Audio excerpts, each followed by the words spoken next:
有查某民众陪朋友去高雄大同病院急诊，无挂号叫护理师顺续处理伊的空嘴，叫伊去挂号，想要靠出手拍人，目前以上发班。比较环境部举办行动演练，无记咱台湾连续3天气温超过40度，政府爱安全应对。另外，环境部也推出凉色地图，更好找所在纳凉。有一个中国人去年11月来台湾偷翕机场管制区影片，个一直叫中国台湾。伊面书表示讲有锁定伊的身份，限因2年内袂当过来台湾。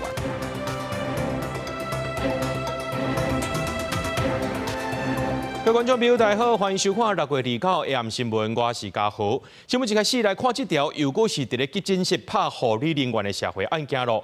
这个26岁查某人呢，陪朋友去到高雄的大同病院急诊，伊本人是无挂号，竟然要求这护理师顺续替伊处理空嘴。想袂到呢，这护理师要求讲爱先去挂号，照规矩来，这个查某人就出手拍护理师啊。那这警方呢是依照现行犯甲人抓起来，移送高雄地检署侦办。警方接报了后，来到急诊室，甲这4天的查某人讲，因为涉嫌触犯医疗法，要甲抓起来。你这要被逮捕了。你现在要被逮捕了。对。麻烦你自己配合。这26岁查某人顶礼拜六陪朋友到高雄市立大同病院急诊室看医生，无办挂号手续，就走入去急诊室，叫护理师甲伊处理空嘴。护理师甲检查对方并无明显的伤势，请伊到检伤站依照规定去挂号，可是互这查某人甲拍。江女静情绪失控，徒手攻击38岁的林姓护理师的胸口。那警方迅速控制现场。大同病院伫事件发生的时阵，是进行院内医疗部的应变机制，并且通报予相关单位。当日经过评估，身体无要紧，病院也真关心追踪同仁的身心状况，也保留这相关法律的追诉权。专案建立司法的程序，会配合所来调查。也讲院方对着任何形式的医疗保留是袂容忍的。在执行业务的情况之下，遭受不当的对待，就是职灾。3个月开1次会的职安会议里面才会知道这个讯息，变成说我们没有办法第一时间去关怀这个员工。大同病院工会相关谴责医疗暴力，也认为护理师伫工作场所向暴力来对待，恐惊已经牵涉职业灾害。可以理解病人身体病痛、情绪什么比较不稳，对，但还是就是动手打还是比较。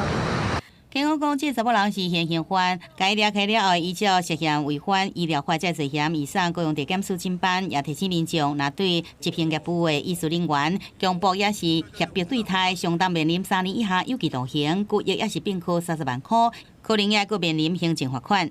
记者综合报道。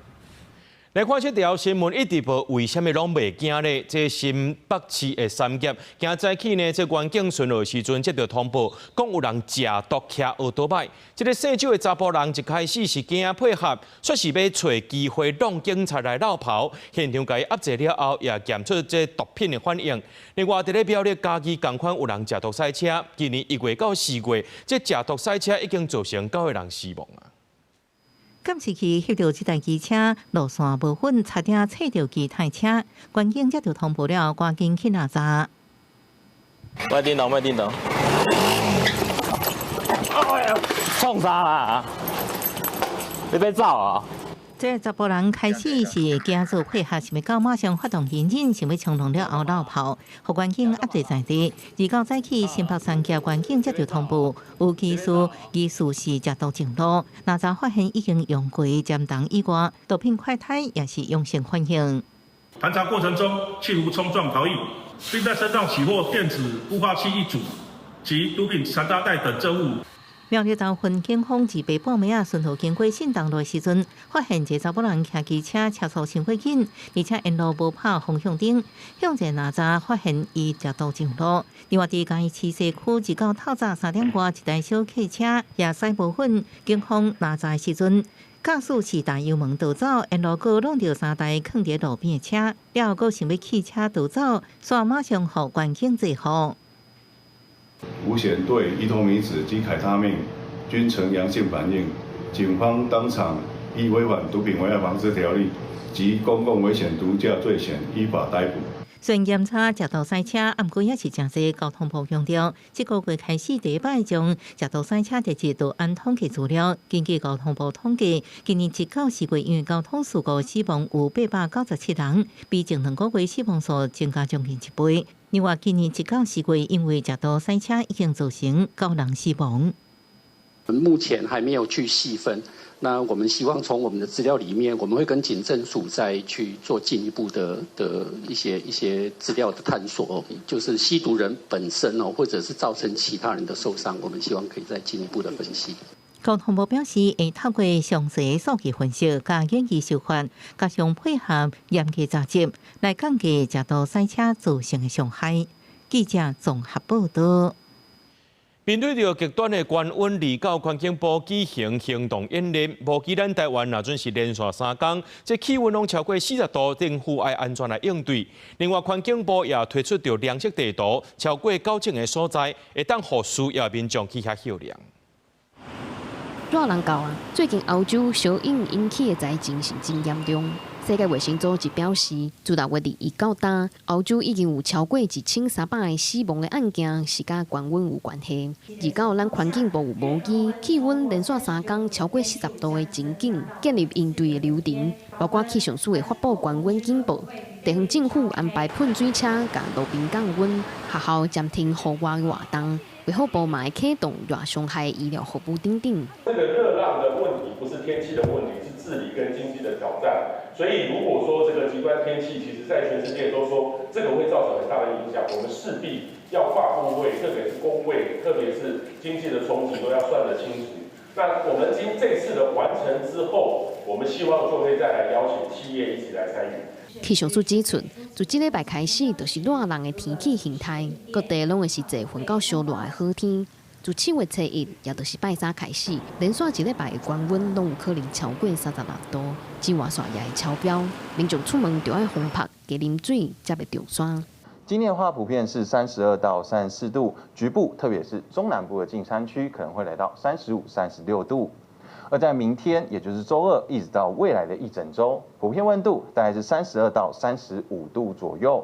那特别是大台北盆地、中南部的近山区及华东纵谷，局部温度要来到36度左右。针对热伤害，卫福部也提出5个急救的措施，包括先透凉、烫衫，要注意散热、啉水，搁送病院。环境部也有推出凉色地图，全国有9000外个地点，通互民众去觅日头。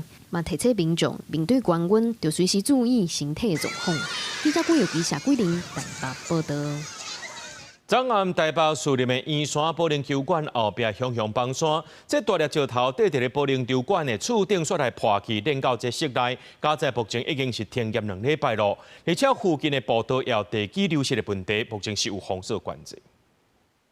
足侪土石崩落落来，包括树木嘛对咧倒落来，甲厝顶弄互破。天棚的房仔更紧拢走出来，现场阁有足侪大粒石头。60年了，从来没有灾情这么严重，所以这一次是最严重。那刚好我们是歇业，不然礼拜天那客满的人在里面，那发生点会更严重。今日画面就伫咧台北市圆山保龄球馆已经营业超过60天啊，前几天啊才宣布停业。啊，毋过挖球馆的山架伫咧28就熊熊发生崩落的代志。若有非官方报道的地基去用挖空，保龄球馆嘛对咧着这。因为连日的豪大雨，造成它整个坡面的含水量过高，那所以造成现在我们看到的这一片边坡，它就是有一个浅层的滑动。我们希望可以在1个月内，我们赶快去把它这的一些已经现在滑落下来这些状况做一个排除。大地处警员透早就去遐勘灾，初步研判是因为一直落雨影响，引发土石滚落来，就惊雨搁落落来，造成第2摆危害。目前已经紧急抢灾，预计1个月内会甲完成。警消单位嘛伫咧旧步道的路口为封锁线。禁止民众出入。我们会持续的了解这次的成因，以及对于全市各登山步道，我们也会持续的做一定的检测。面对这摆事故，嘛，互外界真关心。台北市爬山步道的安全性，包括象山、剑潭山，拢是真出名的步道路线。台北市长蒋万安就讲，这个爬山的步道拢有继续监测。记者综合报道。顶礼拜落大雨，台北内湖一寡路段也淹水，有这五金行业者到单又伫咧摒扫。这内湖路三段着住户，即支讲就是水沟啊，拢无伫咧摒，才会淹淹水的。再去有这民进党议员即支讲，市长一直用这雨水量当作标准来建出一个借口，事实上拢无合法治水。也即支讲，伊看到人就发慰问金，根本乱来。也那市长蒋万安再去强调讲，前几工啊雨水量已经超过台北市排水系统设计标准，慰问金的部分公所会处理。日头出啊，赶紧甲螺丝拍拍的。顶日咧上大雨，互内湖积水淹水，金量路者灾情真严重。五金行的业者甲单还搁咧摒扫，嘛讲这算是真正是算袂了。损失没有办法算啦，因为东西陆续都拿搬上来，尤其木板碰到水完全都没用。内湖路三大道住户批评，虽然因兜是住伫咧三楼，但毋过看到楼骹厝边灾情这尔严重，即支讲是水沟啊无清，才会安尼啦。我们这里比较低，但是25年为什么都不淹？就是水沟没有清堵住了嘛。另外，财委会离岛去到内湖真济大去考察，看灾后中建复原，也有相关经费执行的状况。国民党立委李彦秀就强调，希望透过会勘来做一个平台，互中央甲地方会使做伙来合作，赶紧互所有的灾民恢复正常的生活。有民众反映说，未来是不是可以比照像地震系统在极端暴雨能够尽速的让大家知道说，雷雨包现在在哪个区块，包括相关的水闸门的关闭的是在哪一个时间点，也可以透过简讯系统。民进党台北市议员召开记者会，即期洪水做甲失灵去啊，批评市府拢将责任怪去到瞬间的雨量超标，呼吁应该参考过去对中港雨预报的标准，提早来做法度。面对极端的气候，防灾工作绝对唔是干那气象报告看看尔，更加是要提早一警分级，也够做行政作业。机动式抽水机，你事前没有做这个所谓的预先调动，在低洼地区做待命的话，延迟不管是20分钟或者是1个小时，其实都可以看到会有非常大的灾情的产生。这一次内湖整体的施雨量已经超过排水系统的设计标准，甚至10分钟的雨量也来到了23.5毫米，所以基本上在整个作业上面，我们第一时间当然包括各局处来紧急的应变。针对 AI 防水已经到底有发挥效果无？蒋万安表示，已经指示水利处、民政局等等的系统全面来做结合，所以来透过民政、邻里的系统，和各里各区会当即时来掌握水情，也有更好的状况。记者综合报道。过了顶礼拜，屏东落大雨，也造成这中地一寡所在也是淹水。今仔日呢，这村民啊、村长拢来တင်情，希望讲这旧调溪混挂工程赶紧做咧。县政府强调讲，这第2期的工程当咧做，会过来评估。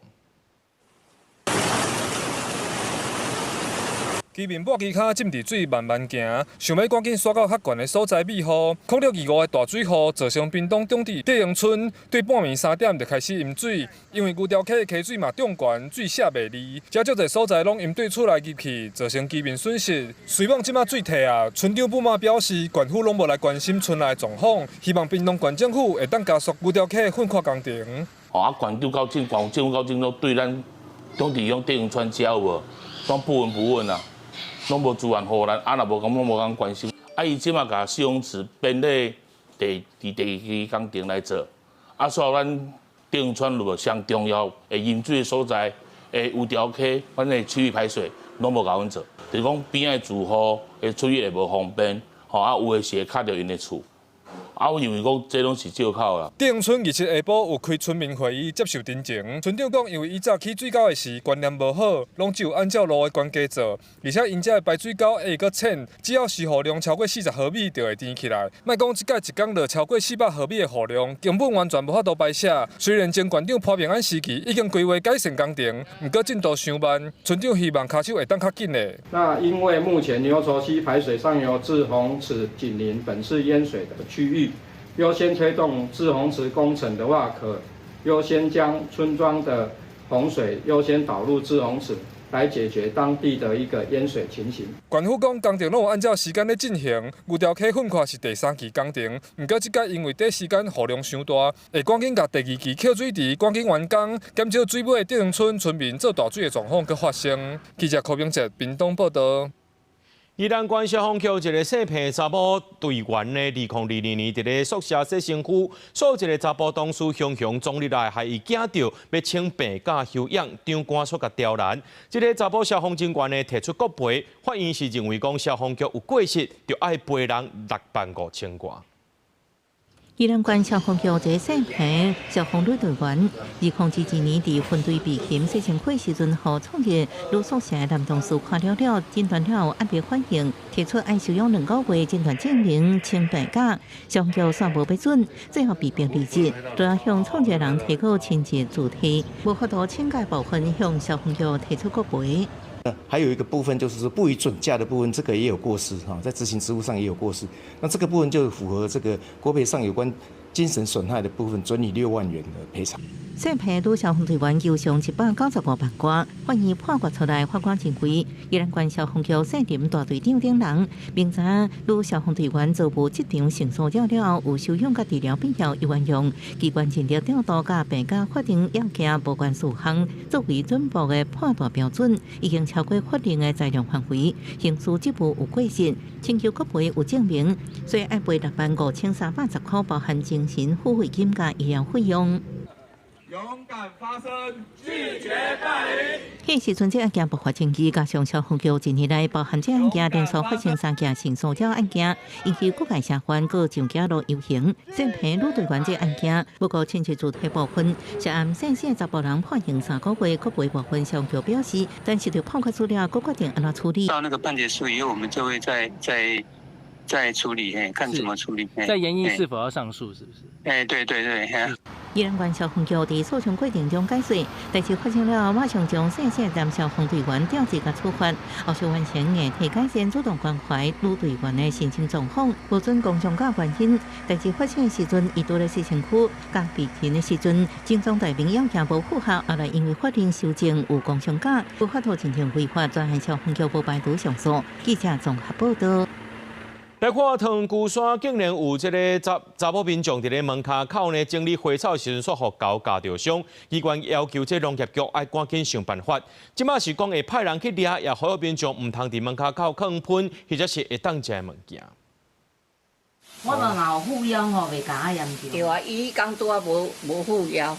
对电眼清清楚楚会当看到一个姓李的妇人人伫兜门骹口咧整理花草，无想到一只野生的高山仔就雄雄冲过来，对伊的脚趾片就甲攻击落去，当场去用夹出4-5公分长的空喙。过长工阁因为细菌感染，爱去病院做清创手术。若过几啊工了后，伊想到这件代志，犹原阁会惊。很频繁，每天都会下来，因为我人是侧这一边，然后是往这边冲下来，就直接攻击了，来不及反应。看到惊到了。对啊，真正看到，迄喙齿哈尔长，你看到你就惊死啊！他其实没有去做出任何侵犯他领地的动作，只是在家里的庭院，那就被攻击了。那其实这个状况在最近的几个月发生的比较频繁。这件代志发生伫龟山区崩树坑附近，若当地民众讲，这高山是定定咧出入，当地机关接到侦情了后去到现场看，嘛讲民众完全无去甲抓，嘛无甲饲，若这高山煞主动去共拍，代表讲这冲突已经升级，要求农业局都要想办法，莫阁互民众受伤啊。农业局已于上周后进行对民众的卫教，而且至现场查看情况。那预计后续我们会进行诱捕的评估。针对龟山区高山共攻击这件代志，农业局刷落来会来评估，敢要甲抓起来。嘛表示，这个所在算是高山自然生态的所在，甲人类活动生态范围是愈来愈侪。强烈呼吁附近的民众，千万唔通甲喷或者是食物件放伫咧外口，才袂升高山落山。记者综合报道。中日战争冲击到咱的石油天然气供应，经济部含中油正在推行第2条海底输气管线兴建计划。不过，环保团体认为讲呢，这时间会影响到北海底的生态。环评委员也认为讲对生态影响就要重新评估，相关资料也要补充，最后是国际保证在先。中油三接都是第三座液化天然气接收站，北检当日前办工程有算涉嫌铺报超过100亿。另外，中油搁要伫通宵到桃园新屋起做第2条天然气海港，长度大约78公里，然后因深圳一路转入台61线，涉陆上港线到大潭配气站。计划伫8月送入宽频会议，引起环保团体不满。工程要投入400亿，除了这期恐惊有变段，嘛指出第2海港影响的范围是北海地的侧地，但是中油的海洋生态调查有半数无甲时间影响范围。见后头，各无公开行价图相比环评的审查。环评书件里面的鲸豚调查，就只有侧线，完全没有给航机图，没有给航机图，我们怎么知道你到底有没有跑完的完整的侧线？我们的环评的专家学者、环评委员要怎么查核，要怎么审查？环保团体认为，无应该第3接牺牲海草岛生态以后，搁要来牺牲即卖已经存无到50只的北海地。并对这期中油表示，设公算有采取回避敏感生态区来规划。主管机关经济部表示，在款说书有机保育对策，未来在北海地的侧地作业船只航速会有限制，嘛即是监测来兼顾环境甲人员安全。计划期程化大约5年，预估在121年进入我们的营运期间。在管线路径选定上面的话，我们优先采用回避的原则来进行规划，以有效降低或避免对于环境的影响。我们在环说书已经拟定严格的保育对策，包括对中华白海豚重要的栖息环境内，我们的船舶航速会保持在6节以下，同时将配置鲸豚观察船进行监测，确保对保育类动物不会产生不利的影响。不过，这几年西部海峡有真侪开发，海保署指出，中油做的生态调查却拢是2023年的，要求中油爱定做，嘛爱有几年度的海洋海地监测才来做影响评估。宽评最后是决议保证再审，要求爱搁补充天然气供应点都支援机制，也有极端海象和气候变迁等等的风险评估。记者卢尚如、郑俊佑台北报道。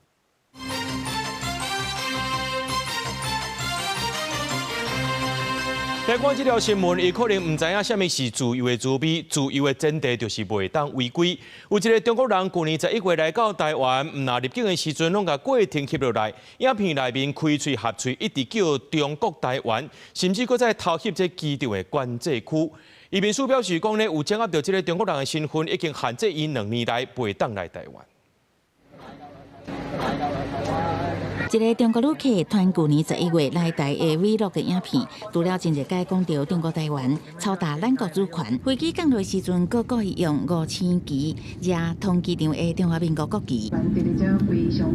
这个旅客好亲像用 Vlog 器专程录影翕入境过程，包括偷翕同时被检疫的这群人员，也佫证照查验等管制区外面，这行为拢已经触发。移民署嘛掌握这个中国人身份，提出禁令。有关其发布真影片内容，将依大陆地区人民进入台湾地区许可办法规定，管制其2年不予许可来台，并针对其后续申请案预案严审，主要会商陆委会等相关机关。移民署讲，各个国际机场证照查验区拢有设严禁翕相加暂停使用手机的警示标语。通机场现场嘛看会到旅客检疫区、护照查验区拢有搭禁止摄影。机场管制区包含安检区、证照查验台、海关查验拢袂使翕相。随便翕敏感画面，恐惊违反入出国家移民法，违反规定的会当处暂时留置。不可取啊！对啊，就。查资料，禁止他入境啊！不管在大陆在哪边都不能拍摄嘛，那你在这里当然就更不能拍摄啦。所以是不赞成这种行为。另外，有中国查某人去年10月申请来台，暗过互人检举，伫消防署发布影片，讲咱国中国台湾移民署认定伊恶意抄达中华民国尊严，拒绝入境2年。虽然这个查某人提出诉愿，暗过也是互行政院驳回。记者综合报道。中国国民党的副主席张英公带团去参加中国的第6届海峡两岸中山论坛，伊强调讲，这两岸唔是国家和国家的关系。然后，陆委会主委曲水正也甲伊反驳，强调陆委会唔是国民党的附属组织。那这国民党呢，在中共为了要吸引台湾的青年去中国参加活动，提供16岁到45岁免费招待。也曲水正也认为讲，这有统战的嫌疑。台湾是中国不可缺一的。由中国官方主办的第6届海峡两岸中山论坛，28日广东开幕。淹过一个自称台湾青年的查甫人，就是到广州中山纪念堂向孙中山的铜像献上以中国台湾为图的大型徽牌，有一回批评安尼说已经明显降低台湾。唔嘛安尼，为了招募台湾青年参加相关活动，中国更加推出16岁到45岁台湾青年山顶落地了后，接待秀大景点参观全部免费。中国大陆并不会对他的中国大陆的人民有这样的优惠。这就明显有统战的嫌疑，让我们台湾的年轻人都听到他统战的叙事。除了建议青年尽量卖去，注意骨髓症提醒，在学校时就应该培养两岸关系加统战本质认识解脱能力。这届海峡两岸中山论坛拄是孙中山诞生160周年，对华讲大约2000人参加，是历届规模上大，经由系列活动，强调要弘扬孙中山的精神，强保中华民族复兴。国民党首副主席张荣光率团参加。中国国民党愿意在坚持九二共识、反对台独的政治基础上，推动两岸交往合作。张荣光到孙门较早捌大过所在是讲到，陆委会本身的存在就是国民党对两岸关系讲述是互相相连的，也就是两岸不是国甲国的关系。陆委会批评这是对中国讲的。张文公主席在大陆的访问，我们协助陆委会来维持两岸这个和平稳定的关系。陆委会感谢国民党都来不及了，今天怎么还好意思来批评国民党？陆委会是我国政府的机构不是国民党的附属组织。两岸关系没有台独的问题，只有被中共强制性统一的问题。国民党阁强调，到对华交流是为了促进和平。也那区随正是强调，政府致力维护台海稳定，立场一直真坚定，就是维持现状，呼吁相关的人莫挑工来引起两岸关系紧张情势。记者综合报道。有真侪人会收集往生者在生时阵相关的影像和声音，利用 AI 制作，袂出是人搁再换起来。不过，立法院法制局报告指出讲，现有的法规对死者的名誉和这所谓人格权保护不足，那准乌白使用会对这家属造成第二界伤害。学者认为讲，年底特别选举咯，就惊讲有人利用 AI 制作这往生者在生进前讲过什么款话的假影片来扰乱选情。每一天那一刻，我都希望我能在你们的身边，给你们温暖和力量。替爸母加油，这毋是吴东学在生的录音，而是爸母收集伊在生前的影像、声音，佮利用 AI 制作出来声。真侪人会利用 AI， 互过身的人所谓互我。不过，立法院法制局报告指出，现行法规对死者名誉加所谓人格权保护不足，若是用乱用，恐惊造成这个家属第二摆伤害。其中的第5条就是要避免人工智慧的使用，创造出偏差的讯息以及资讯的误导。但是政府应该要赶快订立相关的执法。这个跟用 AI 技术来创造虚构一些不实的内容，其实呢，它已经超越了之前法体制它所涵涉的范围，的确是需要比较能全面性的涵盖。法制局报告认为，刑法第312条虽然对死者侮辱、诽谤这行为有处罚，属告诉乃论，轻罪而且刑责较轻。不过 AI 生成的深假影像可能彻底歪传死者在死前的形象，为了让刑法规范更加周延，并且顾到死者名誉，建议应该真正用电脑合成这科技制作不实的影像，辱骂死者法则。相关会使加当处2年以下有期徒刑。或者是警示9合1大选年底要举行，若有什么人士利用 AI 甲已经过身的政治人物互挖起来，可以支持某一个人，也是幕后对手，恐惊来影响选情。那它可能会造成民众的一些误认，甚至会造成民众的一些误判。这个部分都国家必须要强制力，要求社群媒体或者相关的仲介业者立刻配合办理。所以这个部分的确是有必要明定的法律。选办法对深假已经加重刑责。根据选办法第104条规定，利用深度假造声音、影像、电子记录、散布谣言，也是传播不实之事，意图让人无当选，应处7年以下有期徒刑。不过学者认为，法令规定对象敢若限制活着的人，也若所谓互换假信息，往往伫真短时间就使来影响选情。上个重是检警调查单位必须能力真紧来鉴定影像真假，并且要求是撤落，也建议爱订定更加明确法规，爱互社群平台伫假信息发生时，就使配合，甲相关的假信息撤落。记者综合报道。即摆诈骗集团也对学生囡仔下手，伫咧社群平台讲会当免费领邮寄费，甲因拐着这手机号码含验证的方式，甲这电话号码绑伫咧诈骗设备，将化到一个国中生哄骗去。这号码一工卡上100通的电话，也因为这个号码是登记伫咧家长遐，落尾也互通报是诈骗。社群内底电影讲会十四未成年网络世界，父母爱安怎把关呢？会看他平常在看什么东西，现在不会给他赖的权利，所以就是会去控管他了。他除了放学在大概6点到8点能用手机以外，其他就是要该洗澡、整理书包，让他们睡觉。在校园伫上十群耍手机看社群的时间增加，互刑事局紧急示警，已经诈骗集团专经未成年下手，靠骗取简讯的 OTP 验证码，开通电信的支付投机服务，将利销手机门号绑架诈团的设备做诈欺工具。这个电话被开通了所谓的这个1号多机，也就是这个 One Number 的这样一个功能，打了这个超过上百通的电话，那其中就有民众反映这个电话内容是属于这个常见的假检警诈骗。警方接到报案，将校高中生看抖音，为领到免费游戏费无限制日限制，那提供手机号码搁2摆交付 OTP 验证码，结果互诈团滥用骗人，伫一工之内拍将近100通电话，因为门号是登记伫家长的卡，电话钱向报警，手机也被通报涉大停会。家长可能只知道给孩子手机，方便联系，可是却没有告诉他，就什么叫做个资外泄的一个逻辑。那当然最重要的是家长的陪伴跟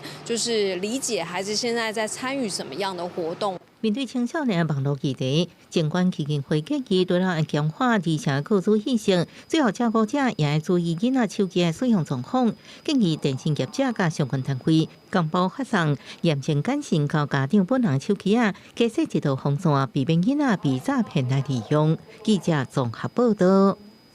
根据内政部上新的统计，今年第一季全国敢若带老人的主体数量超过92万户，其中老人独居就超过71万户咯。卫福部表示讲，这老大人独居若阵身体虚弱等状况，需要别人协助，会当申请中照评估抑个服务。75岁杨女士一个人住伫台北市东区某一个公寓大楼，伊逐工早起去运动，下晡甲朋友上路练课程，生活真充实。虽然伫台中有家庭的后生，捌问伊是毋是搬去台中做伙住，毋过伊也是决定，家己一个人伫台北生活较自在。台北还有好多好朋友，对，台中比较都是亲戚啦，可亲戚大家都有工作啊，都各做各的事情啊。包含家有漏水。帮家里的换灯管都会请我们理办来协助，所以专门我一定会协助。那有些住在公寓的，他没有办法下楼，那还会通知我们办公室，我们会帮他去拿药。像杨女士这种独居老人袂少，根据内政部上新的统计，今年第一季全国敢若老人伫住的主体数量挖近92.34万间，从统计以来新高。其中双北市、高雄市敢若老人住的主体都突破10万间，三大都会区合算老人伫住的主体超过42万间，占全国比例差不多4%。进一步分析发现，敢若2个老人伫住的主体有19万外，敢若1个老人伫住的主体，原来头一届突破70万间，达到71.36万间。很多的独居老人可能也都很健康，可是他一旦一个跌倒，可能这样一个跌倒或一个疾病的转换，会造成有临时性的一些身体的变化的时候，如果没有建构一个安全的求助系统的话，那就很容易比较会造成后端比较严重的遗憾。卫福部讲，台湾已经进入超高龄社会，65岁以上独居长辈，若是有身体虚弱等需要协助的状况，都会当申请长照评估加服务。独居长者如果是经过我们评估符合适能等级2到8级的话，那他就可以使用我们的长照及支付服务。那这些服务就会包含了照顾及专业服务、交通接送、辅具及无障碍环境改善，还有喘息服务。民间团体分析，个人独居主体持续增加，甲民情观念转变有关系。大部分的长者选择无要甲子女做伙住，嘛较爱伫厝的养老，呼吁政府推出孤独处方签计划，招中高龄的人做志工，打造社会互助生活定期轰炸，也当避免或者独居的长辈变做诈骗集团的目标。记者采访报道。中风的病人若准会当量早接受高强度的复健，适龄复检的会当降低真济。健保署后个月开始要伫咧全台湾经8间到10间的病院推动复健病房试办计划，上长提供180天的照护。也若这护理团体是烦恼讲呢，会增加护理人员的负担。台湾已经进入超高龄化社会，也毋过长岁数无代表就是健康哦。根据卫福部预估，今年2026年适龄的人口会超过90万人，啊，若2031年会达到120万人。为着迎战100万适龄的海啸，健保署自7月开始来推出复健病房试办计划，上长会使提供180天整合性的照护，互中风的患者会使减少适龄的机会，互因刷落来转去厝的，也有咧做长照的时阵，拢会使更较轻松。透过高强度的复健，搭配居家环境模拟的训练，最重要就是它能够在中风后短期接受高强度的复健后降低失能。健保署表示，这个计划会以地区也个区域病院为主，啊，若病院需要有脑血筋疾病照护经验的专任复健科医师1个人以上，另外嘛需要有物理治疗师、护理师、社工等等的专任人员。啊，若病床数袂使比30床搁较少，上济是袂使比60床搁较多，而且应该优先设置咧急性后期照护病房，叫做 PAC。不过，护理团体就烦恼3班护病变也未正式上路，若是新政策欠配套，恐惊会增加护理人员的负担。人力他要怎么样去克服的这个问题，我们现在是看到的是常常都没有告诉我们大家他怎么处理。然后医院要怎么去遵守？建议健保署应该要审慎的来评估参与医院的人力及资源配置，同时也要规划完善的出院后长照衔接机制。健保署强调，复健病房的试办计划就亲像复健的补习班，会使让脑中风的患者出院了后，8按黄金期赶紧来做复健，有机会将过去生活能力甲找倒转来，甚至转去做工课。啊，若目前已经有26间的诊所，也有病院提出申请，会经北中南东总共8间到10间的病院来做试办，预估会有1600人受惠。啊，若顶礼拜健保强基会嘛已经通过，会开21亿投入护理相关病房的费用。记者综合报道。南投六国的老大人比例达到3成，是南投县人口老化上严重的所在。南投的东华病院呢，4年前开始去到六国的秀峰村提供巡回医疗服务。今年东华病院搁再加2台录影车改做行动病院，继续为偏乡医疗做服务。落雨天，录影车停驶到长外口，这台车唔是咧录影。是一台甲录影车改装做行动病院的车辆，嘛是这架新车第一届来南投的六国的秀峰村。新电台哦，嘿，新电台，新电台，我第一个啦，开始学安怎过老人的生活。教会领王大姊今年82岁。嘛一只服务15档啊，一六国老人人口是全南投人口老化比例上悬的乡镇，占28%。加上地较阔，交通较无方便，医疗资源嘛较欠缺，真侪老大人身体有病痛，拢较会忍，嘛会较分段去互医生看。阮这嘛无病院，啊卫生所我伫六国，而且嘛爱10外公里啊，老人的镜头都也袂严重啦，啊都酸痛，啊体步搭嘛无真有效是。暂时安尼，大家感觉较舒服安尼尔嘛，无效呢。第二医生来安尼，无较安心。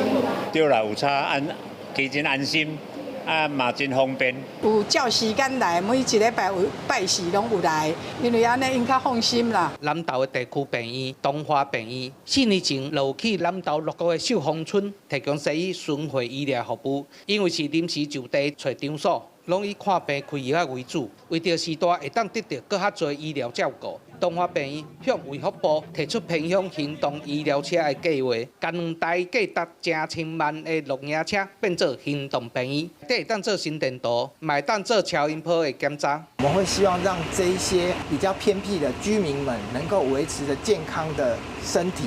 我期望的是说，这些车子呢，能够让他们知道他们自己身体的状况怎么样。那有需要的话，我们可能就会希望引导他们回到医院做更进一步的检查。张院长讲，伊这4人服务的所在拢是一偏乡，这2台车会豆豆增加设备，伊希望这2台行动病院的车辆会当服务更较侪偏乡的民众，互时代免惊无病院。记者安修南投报道。桃园市长张善政推出通负担主体的一个政策，讲要用这市达的5节到6节来维护这个少年家庭，因为在调买厝，也希望中央来支持。行政院表示讲，因为这牵涉较复杂，需要长时间来审查。在一日这批讲是选举考量，那内政部长刘世芳强调，为了避免把这制度留予后代，需要下部会来研究。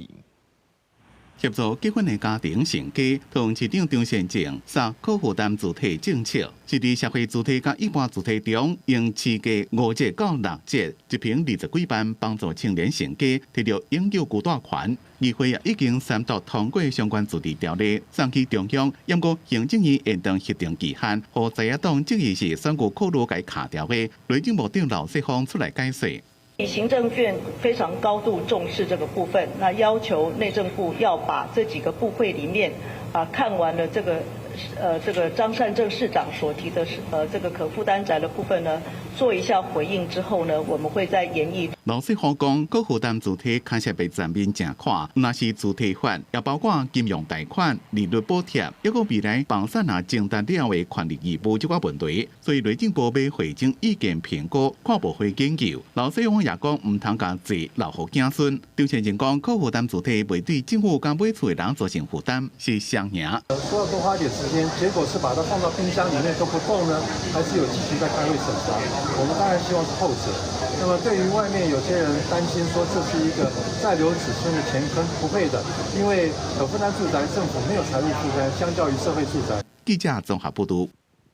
台湾的音乐多元又个丰富，毋过早期亲像望春风、妈妈车里夜宝中，这拢是禁歌。伫咧中华有一场禁歌的展览，咱做伙来看卖。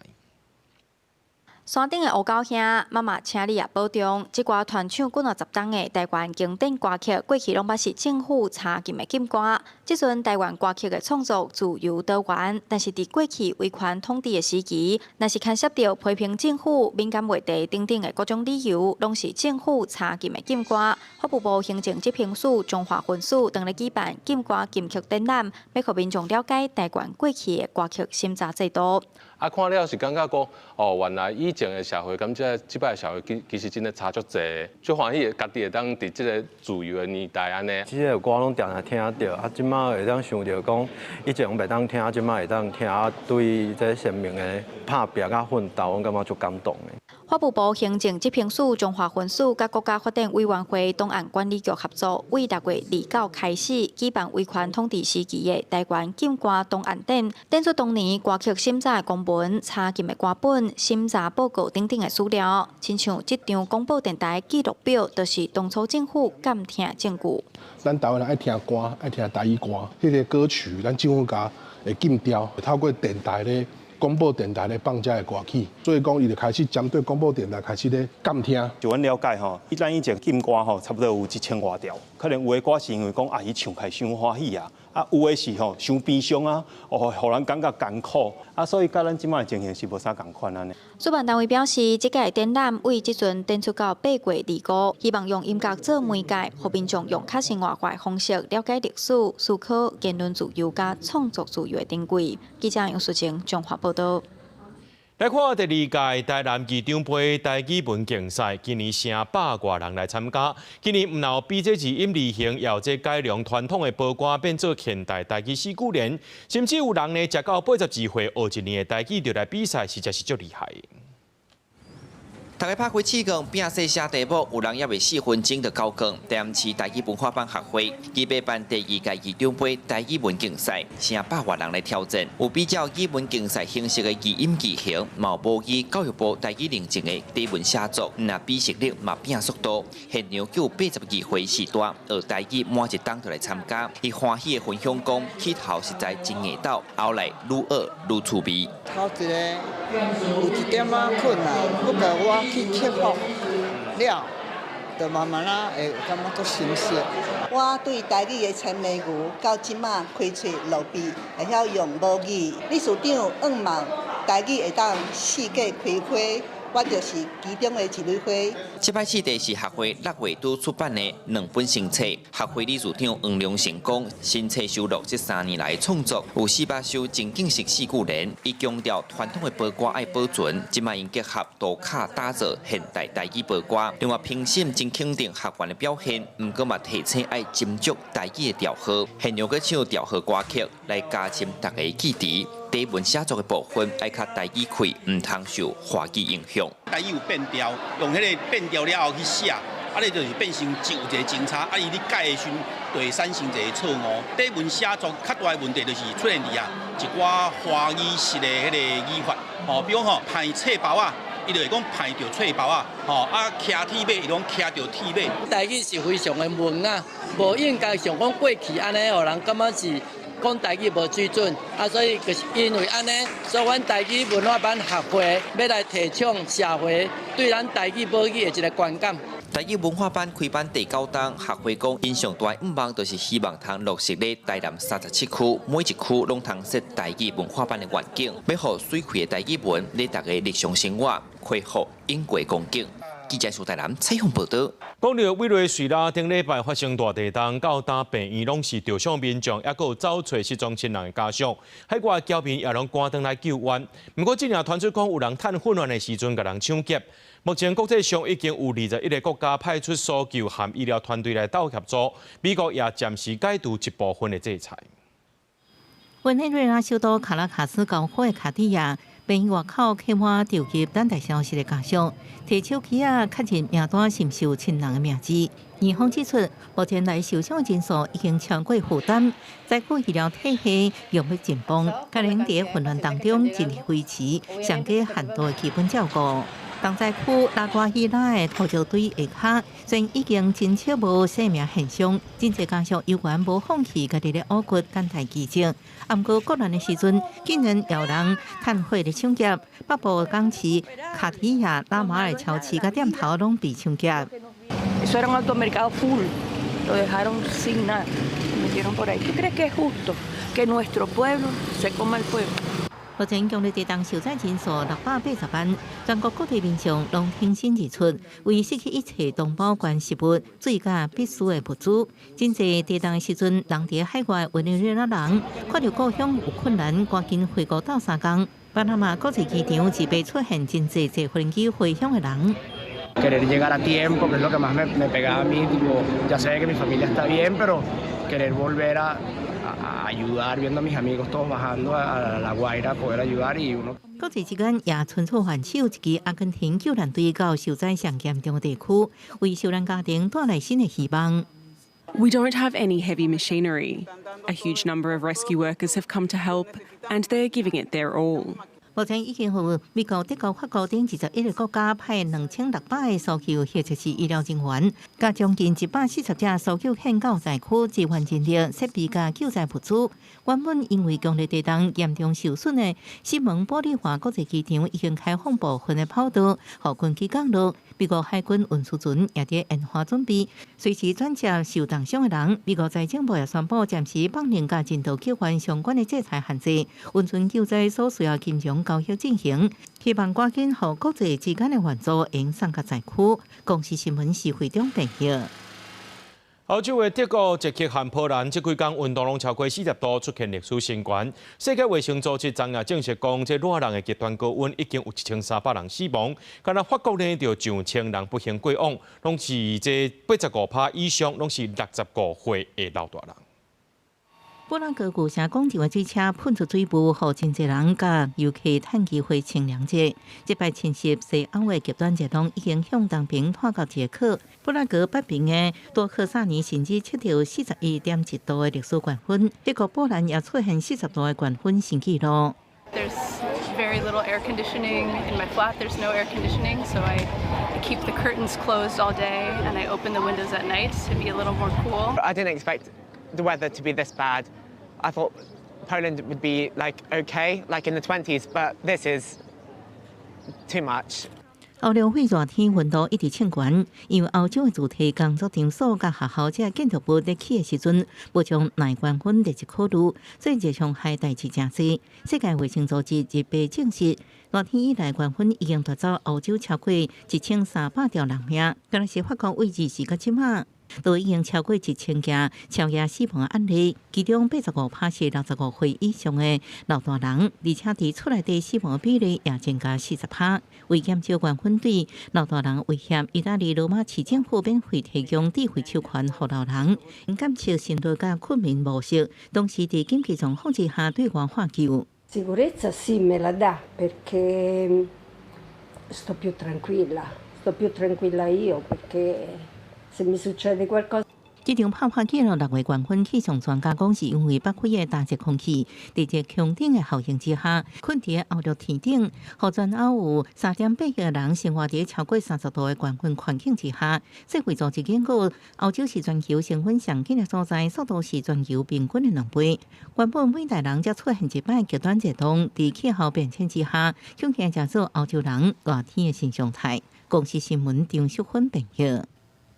讲到今仔日呢是炎天赤日头，是热翕翕。高雄市捷运局和高捷公司伫轻便铁路和捷运隔界3个路口的人行道设10日头的大气雨伞，在季来启用。我来评估做这使用状况，才决定讲敢要扩大办理。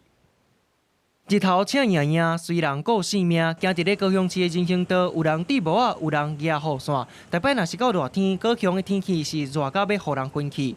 高雄市捷运局和高雄捷运公司要伫咧轻铁和捷运的交界3个路口的人行道，置办用手启动的热闸伞，29透早正式起工。我觉得很漂亮啊，应该多少有差吧？你再拿把伞，然后再站在下面，应该是有差。遮阳设施特别采用轻量化构造设计，整体外形简约轻巧，以不影响捷运及道路行车号志、标志辨识为优先考量，同时具备人工易收折、方便后续维护等特性。热闸伞若是开始用，足侪等车红顶的过路人，拢会当徛伫咧下骹热日。足侪人认同这个措施，不过嘛有民众认为上午的效果是赢所有的方式。嘛有人烦恼讲，若是做风台，也是天灾的时阵，安全防护措施要安怎做？就是你的路口，如果风比较大，如果这个情况下面，好像应该有一点。记者综合报道。咱做伙来看明仔载天气。基隆、台北、桃园、新竹对25度到36度。苗栗、台中、彰化、南投、云林对25度到36度。嘉义、台南、高雄、屏东对25度到35度。宜兰、花莲、台东对25度到32度。宜澳、金门、马祖对26度到31度。新闻最后，感谢各位观众朋友收看今日《AM新闻》，我是嘉豪，明仔载暗时7点，咱再相会。